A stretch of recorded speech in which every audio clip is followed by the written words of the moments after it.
अस्सलाम वालेकुम। ई टाइम असा मौजूद हूँ बेनज़ीर पुल के उत्ते और ये है दरियाए सिंध। सैलाब की सूरत हाल तुम्हारे सामने है तो दरियाए सिंध की सूरत हाल भी तुम्हारे सामने है। दरियाए सिंध का इतना पेटा है, दरियाए सिंध की इतनी कैपेसिटी है कि वो चरई दरियावें को मर्ज कर गिनते समेट गिनते।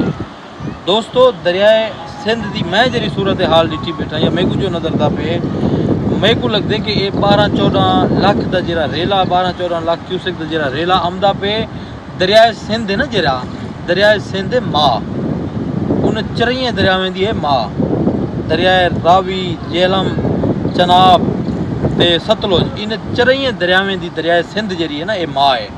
वो भावें पिछू तबाही मचाई आमदे, भावें पिछू शोर मचाई आमदे, भावें लोगों का नुकसान की आमदे, लेकिन दरियाए सिंध है जी ना ये माँ है। ये उन्हें को खामोश कर जिमें माँ नहीं बछड़े उत्ते हाथ फिरेंदी बाल रोंदा पिया होंदे ते माँ हाथ फिरेंदी है शफकत आला ते बाल चुप करन पै वेंदे।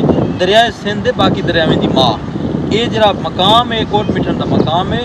इतना आके चरई दरिया आके कट्ठे थी वेंदे, ठीक है। चरई दरिया अपनी तौर के उत्ते पिछू तबाही मचाई आमदे, लेकिन इतना आके सारे कट्ठे थी वेंदे। होना तो ये चाहिए कि छोटा जरा कोट मिठन है, कोट मिठन के मकाम के उत्ते जो कट्ठे थे छोटा जहा कोट मिठन है, ये तो तबाह ते आ वजे खुदा ना खासा। लेकिन अल्हम्दुलिल्लाह दरिया सिंध का इतना पेटा है पिया कि ये 12-14 लाख क्यूसेक के रेले को जरा है ना ये इवें इवें टपाई वैसे गुड्डू वाले पासे गुड्डू कणू ये पानी कोटरी कोटरी कणू सीधा बहिरा रबन पासे तो जेरी पिछू तबाही थी पी है वो तो उनको अल्लाह पाक जरा ना सागो महफूज बनवावे।